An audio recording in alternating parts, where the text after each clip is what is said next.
My name is Aaron Barnett. I'm executive chef here at St. Jack and soon to be executive chef and co-owner of Moule in Portland, Oregon.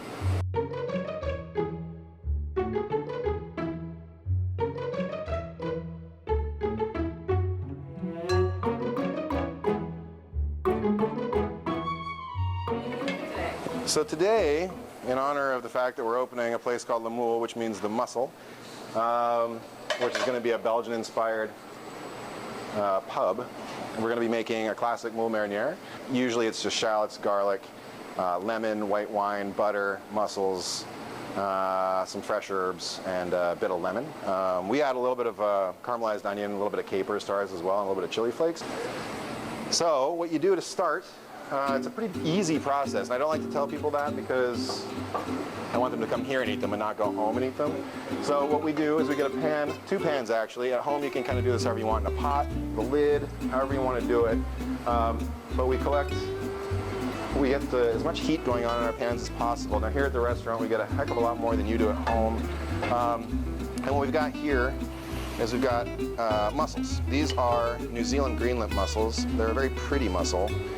They come straight from New Zealand for us. Different times of the year we get different mussels, whether they're from Prince Edward Island over on the East Coast or whether they're from here on the West Coast. We get them as well from Penn Cove, and that's what we use the majority of the year. Every once in a while there's a little bit of a gapping in availability, so when that happens we use these guys. Now we've got a pan good and hot. As we take our mussels, pop them in the pan, and then we take some garlic and throw that in the pan. We take some shallots, throw those in the pan. Now we use caramelized fennel here, and that's something that gives us a little bit of depth of flavor, and that's just fennel that's been sauteed with onion or with garlic, chili flakes, a bit of white wine.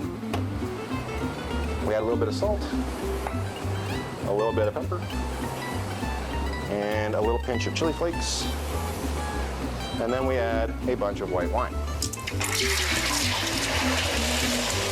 And then we cover it. And the idea of covering them is just to let them steam.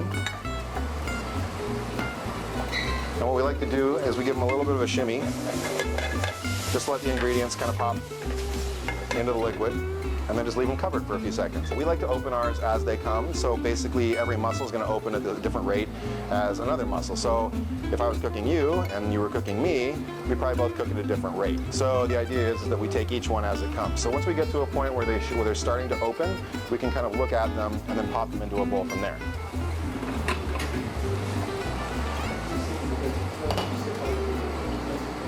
And it doesn't take very long, usually 5 to 6 minutes total, to get this done for one of my favorite dishes.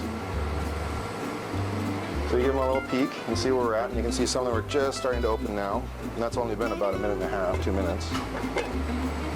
And we just let them go. So as you can see, what we like to do is we like to get our bowl over here, just so it starts to warm up from the heat from the pan. And as they start to open up, you can look inside, and they're not translucent, they're cooked through, but just. And that's the key thing with these, because these will turn to rubber really quickly if you overcook them. Now you need kind of Teflon fingers to do this, but also you don't need to do this. This is just like a super special fancy thing that I'd like to do.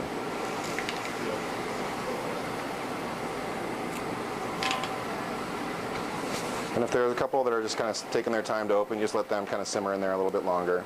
And if they don't open, don't use them. That's kind of the key to the whole thing, is that they are shellfish, so you want to be a little bit cautious. You don't want to use every single one that comes your way. But the key to mussels is to give them a good smell, see if they smell nice, see if they're closed still. If they're not closed, if they're a little bit open, sometimes that's okay too. You can actually just tap them on something or tap on the hinge end. And when you tap on the hinge end, if it's still alive, it'll close itself up naturally. So that's just a little trick. So this guy just started to open. We're good. I like to pop them a little bit more open just so that they're easier to access for the customer. Just like that. So as this is finishing itself right here, we're going to throw in some capers, just because I love capers.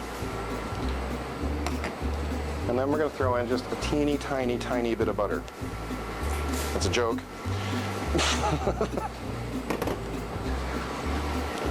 And this is what's going to make your sauce. So that a lot of people, again, will just make their mussels. They throw them all in here. They throw the butter in there at the same time. They cook it all down and they just dump it right into a bowl.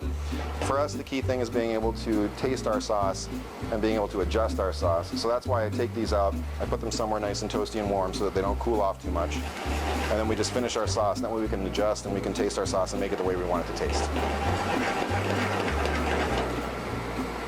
So only 2 more steps after this.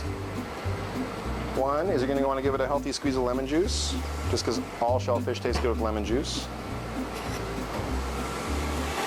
And you can start to see the bubbles kind of changing their shape on these. It's starting to get a little bit thicker.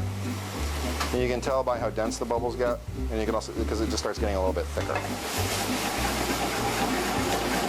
Now it looks like a nice creamier sauce. Once you get to this nice creamy point like that, again, not a very long time, you add your herbs right at the very end. Those are fiend herbs.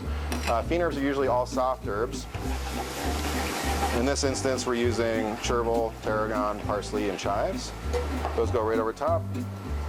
And then we just pour that right over top of that.